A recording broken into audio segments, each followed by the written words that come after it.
ওই ন্যাশনাল টিমকে এতজন প্লেয়ারকে কীভাবে সিকিউরিটি দেবে এক যদি মুস্তাফিজকে না দিতে পারেন? আইসিসিকে কে নিয়ে নিয়েছে? আইসিসি তো ইন্ডিয়া নিয়ে নিয়েছে।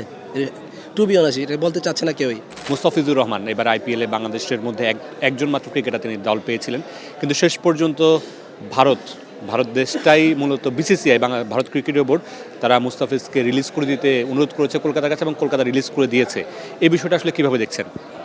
রিলিজ করেছে কেন এটা আসলে আমার বোধগম্য না, কারণ যদি ইন্টারন্যাশনাল ক্রিকেটের জন্য বাংলাদেশ টিমের জন্য ছেড়ে দেয় তাহলে তো ডিফারেন্ট ইস্যু। বাট আপনি যদি এখানে আইপিএলে ওকে ডেকেছেন, তারপরে আমি শুনেছি যে ওর সিকিউরিটি পারপাসে ছেড়ে দেওয়া হয়েছে।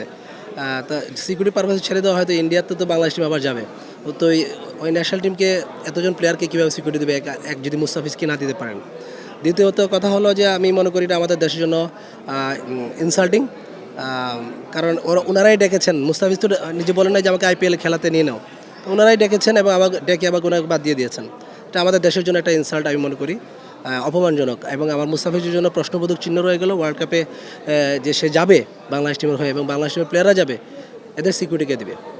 সেটাই আসছিলাম যে বাংলাদেশ দলে যে মাত্র আর 1 মাস সময় আছে, 1 মাস পরে বাংলাদেশ দল ওয়ার্ল্ড কাপ খেলতে যাবে। 3টা ম্যাচ কলকাতায় বাংলাদেশের রয়েছে। ভারত এবং শ্রীলঙ্কা 2 দেশ মিলে আসলে ওয়ার্ল্ড কাপের আয়োজন করছে। বাংলাদেশের আসলে নিরাপত্তা ইস্যু বাংলাদেশের কি এখন থেকে আসলে ভাবার সময় হয়েছে কিনা, যে নিরাপত্তা ইস্যুটা এসেছে মুস্তাফিজকে নিয়ে, বাংলাদেশ দল ভারতে গিয়ে খেলবে কিনা বা শ্রীলঙ্কায় খেলার জন্য অনুরোধ করবে কিনা? এটা আসলে আমাদের প্রধান যে আছেন অবশ্যই আমাদের বোর্ড প্রেসিডেন্ট এটা নিয়ে চিন্তাভাবনা করছেন, অবশ্যই করবেন।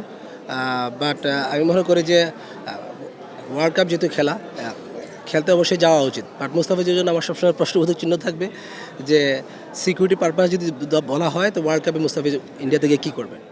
শুধু মুস্তাফিজ না, সিকিউরিটি পারপাস মুস্তাফিজের জন্য যেমন বাংলাদেশের সবগুলো ক্রিকেটারের জন্য তো তেমনই। সবগুলো ক্রিকেটার কি সেই ক্রিকেটাররাও বা রাজি হবে কিনা এই সিকিউরিটি পারপাসের বিষয়টা মাথায় নিয়ে খেলতে যেতে, বা ওভাবে স্বাচ্ছন্দ্যে খেলতে পারবে কি?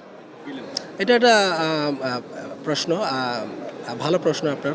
কারণ আসলে যদি মুস্তাফিজকে সিকিউরিটি না দিতে পারে তাহলে প্লেয়াররা কি আসলে ওইখানে স্বাচ্ছন্দ্য বোধ করে বা স্বাচ্ছন্দ্যভাবে খেলতে পারবে কিনা, এটা একটা বোঝার বিষয় আছে। আমি মনে করি যে আমাদের যে গার্ডিয়ান আছেন, আমাদের বোর্ড প্রেসিডেন্ট, উনি অবশ্যই এটা নিয়ে চিন্তাভাবনা করছেন এবং আমি মনে করি যে এটা নিয়ে খুব ভালোভাবে একটু চিন্তাভাবনা করলে ভালো হবে। আরেকটা বিষয় যে শেষ প্রশ্ন, সেটা হচ্ছে ক্রিকেটের যে পারপাস আমরা বলি, ক্রিকেটের যে জেন্টেলম্যান গেম, সেই জেন্টেলম্যান গেমের খেলা ক্রিকেট কি আসলে সেই জায়গায় আছে কিনা, নাকি ক্রিকেট দিন দিন আসলে রাজনৈতিকভাবে ব্যবহৃত হচ্ছে? ক্রিকেট অলওয়েজ আমরা সবসময় মনে করি যে এটা জেন্টলম্যান ক্রিকেট। এবং আপনি যদি দেখেন বেশিরভাগ সময় আইসিসিকে কে নিয়ে নিয়েছে? আইসিসি তো ইন্ডিয়া নিয়ে নিয়েছে। টু বি অনার্স এটা বলতে চাচ্ছে না কেউই। বাট আপনি দেখেন যদি এটা ক্ষমতা বলে ইন্ডিয়া চালাচ্ছে আছে আইসিসি, এবং আইসিসি চলে ইন্ডিয়ার কথায়। এভাবে করে তো আসলে ওয়ার্ল্ড ক্রিকেট এবার চলে না। আমার মনে হয় যে আইসিসির এখন চিন্তা করার সময় হয়েছে। সারা ওয়ার্ল্ড ক্রিকেট, প্রত্যেকটা ওয়ার্ল্ডের বড় বড় দেশ তারাই চিন্তা করা উচিত যে ক্রিকেটটাকে কোথায় নিয়ে যাওয়া। আমার মনে হয় এখন চিন্তা করার সময় হয়ে গিয়েছে।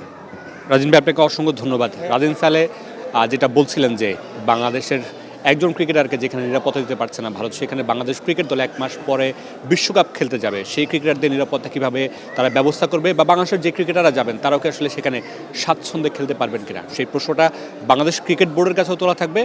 বিশ্ব ক্রিকেটের যেই মোড়লরা আছেন বা নীতি নির্ধারকরা আছেন তাদের কাছেও তোলা থাকবে। Mamunur Rashid, star news, Sylhet.